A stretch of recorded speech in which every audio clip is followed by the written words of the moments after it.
Hello ladies and gentlemen, and welcome back to another segment here on Project Purpose. For those of you who are new, we cover topics that relate to mental health, mental wellness, and education on a week-by-week basis. And today's topic of discussion is mental health. On the conversation on mental health is we going to continue the conversation that we started earlier on this week around honor. But this is going to be the inverse of that conversation, where we talk a little bit about what honor means and the standards that we hold ourselves to by way of how we speak to ourselves, by way of how we ensure alignment with our delta. Our delta is our mind, body, physical connection, that experience, and how we treat that connection and that experience as we navigate through this thing called life. And so in this conversation, I want to do the inverse in that. I want to talk a little bit about dishonor, because I think that a lot of the things that we allow ourselves to do, it is a byproduct of not operating from this place of holding ourselves accountable to a specific standard. But I think also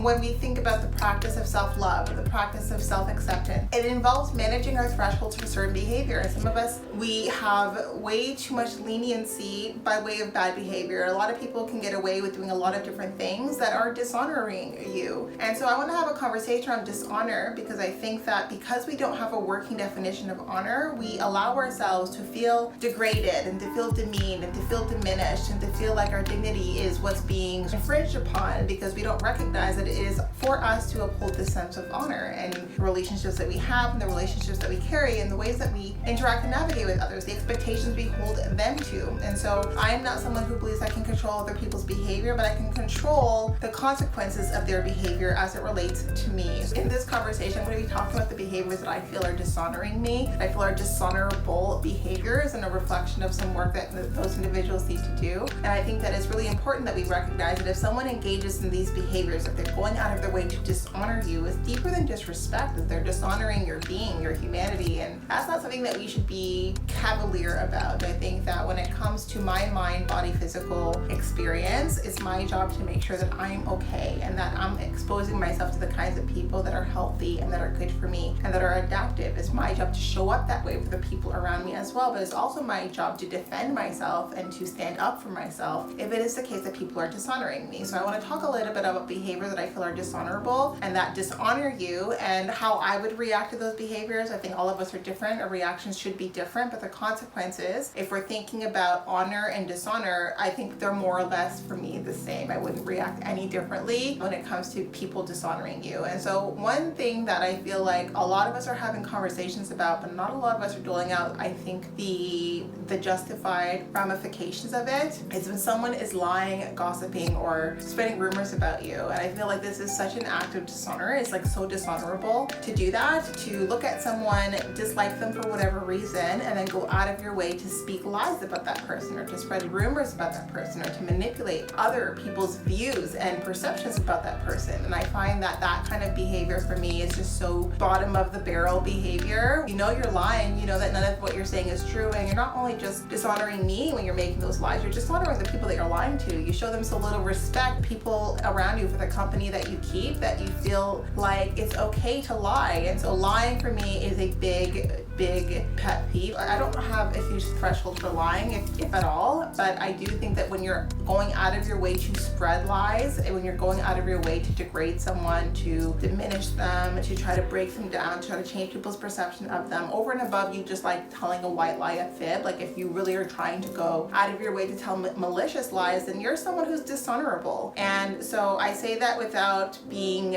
mean-spirited. I just say that, like, for the kind of people who do that and who feel comfortable behaving that way, and lies are the kinds of things that they grow, right? They develop lives of their own, and they always come circle back and they bite you. And it has never been the case where I have had someone lie about me where I haven't figured it out. And so for me, that means just no access at all. There's no opportunity to have a personal relationship. There's no opportunity to build a bridge, to mend a bridge, to have any sort of relationship after any of those kinds of malicious lies. And so if someone is going out of their way to degrade you in that way, just know that their inner world is not great. Anyone who feels so comfortable to be a liar in that kind of way, where they're being so malicious, so hurtful, they're doing so much damage to someone's reputation just because they feel envious, or because they feel inadequate, or because they feel jealous, they want to take that person out. But I think that, like, if you focus more so on your strengths and your gifts and the things that you bring to the table, if you recognize that you have value, if you actually act from a place of honor, you won't ever think to yourself, well, the strategy of competition that I have here is to be dishonorable, is to be the kind of person who can't be trusted, is to be the kind of person who won't stop at anything to get what it is that they're looking for. And so for me, there are certain situations, of course, where I'm always going to be cordial, like I'm never going to make it a scene, but inside, like by way of my decision making and my mapping and the opportunity for a relationship to flourish or to grow in the future, that opportunity is completely nixed. I don't have any threshold for that kind of dishonorable behavior. Lies, rumors, gossip, maliciously or innocently, that for me is just absolutely unacceptable. I don't accept that behavior for myself. I hold myself to enough of a standard that if I hear something about someone, if I don't feel comfortable talking to them directly about it, I'm not going to talk about it at all. And because that's my standard of excellence, I want to spend my time with people who also hold that standard as well. And so another behavior that I find to be dishonorable, and this is behavior that I used to tolerate quite a bit growing up. It was part of my own learning curve, I think, when it comes to relationships and dynamics with other people, is people cutting you down, criticizing. And so because I had a lot of threshold for criticism, like I am someone, I grew up in an environment where criticism and judgment was doled out readily. I didn't really understand that there was a distinction between someone who loves you and how they treat you, and how if someone loves you, then there's certain things that they shouldn't say, that they shouldn't give themselves permission to do. And so because I didn't have that boundary in place, I didn't recognize that people who love you didn't speak to you a certain way. It was in following my own inner alignment. It was in listening to myself, listening to my emotions, listening to my cues, where I recognized like, hey, like people can't say that they love you, but also speak hate to you. And that took me my whole childhood and teenage years to figure that out. And I had such inner struggle, inner conflict, because I couldn't recognize how someone I love and someone who could speak love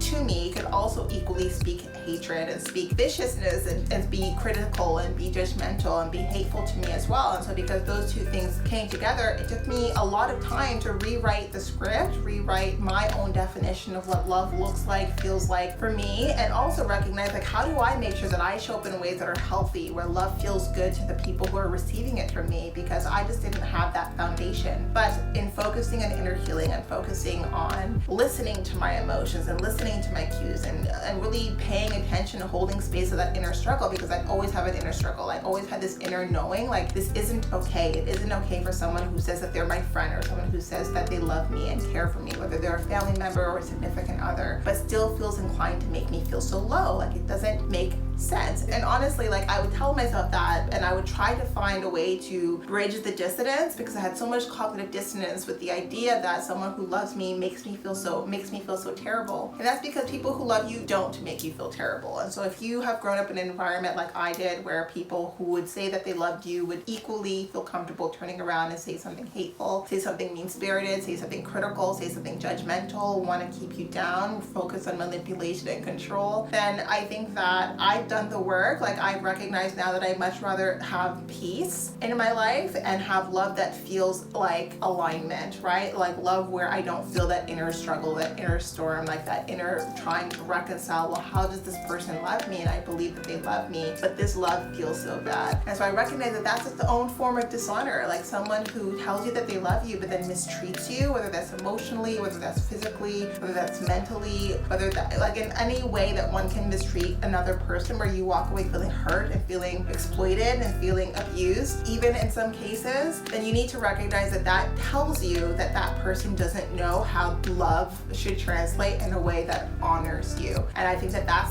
where the modus operandus here is, that we don't recognize that there are certain things that if you say them, like if you say you love someone, then it is your duty, it is a responsibility to also honor them with your words, which means when you love someone, when you tell yourself that you love someone, and when you speak love to someone, you have to hold yourself to a specific standard where the way that you choose to speak to them, the way that you choose to think about them, the way that you interact with others as it relates to them, it has to be from a place of honoring them, honoring their person, honoring their ideas, honoring their values, honoring their identity. And if those are things you feel ready and willing to spit on, then I personally feel like that's dishonorable behavior, and that's not the kind of behavior that I would tolerate. And I also obviously wouldn't engage in that kind of behavior. So none of this is like a double standard, like anything where I feel like that's dishonorable, like that's not the way you speak to someone that you say that you love. Like with love comes a duty, comes a responsibility to honor the person, and when you honor someone, it means that even when you're speaking your truth, you're speaking your truth in a way where you hold that person's regard intact. Honor doesn't mean that you sit back and you take abuse. Honoring doesn't mean that you allow yourself to be small for that person to feel good about you, to feel good. Honoring means that you really are mindful and you're intentional with how you speak of and to that person. You hold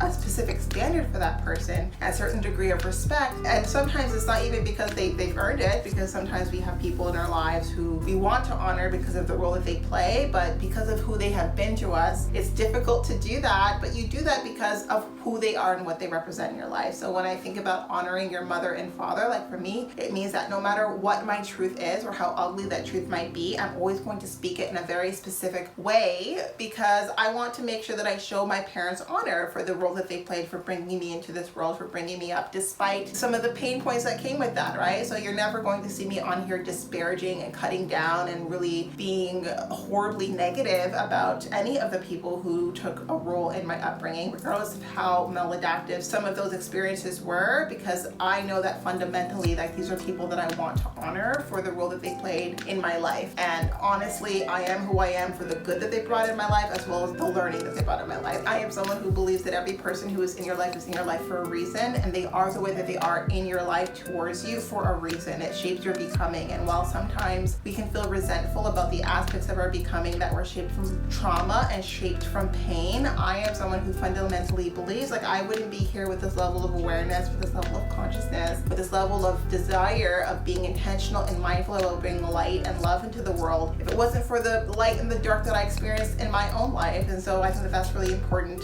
to pay forward. And last but not least, a behavior that I find to be dishonorable that I personally just don't tolerate is about the people in general, about the way that we talk about people in general, the people who are different from us, or the people who are similar to us, just how we regard humanity. And I hold myself to a very high standard. It doesn't matter like where you come from, what your culture is, what your language is, what foods you eat. You as a human being, like, I hold myself to a specific standard in how I speak of and think of you. The degrees of separation between us, the degrees of separation, how we think, how we feel, what we believe, it does not change the fact that I hold myself to a standard where if you're a human to human, even like human to another being, like, I need to honor you. I don't have the right to disparage, to disrespect, or to think that your humanity somehow is a lesser variant than my own. And so those are the three areas of honor that I feel are super important, where if we are finding that there is dishonor there, then for me that's like no opportunity to build a bridge. There's no opportunity to maintain a relationship, because I hold myself to this standard where I want to honor people in that way, and as such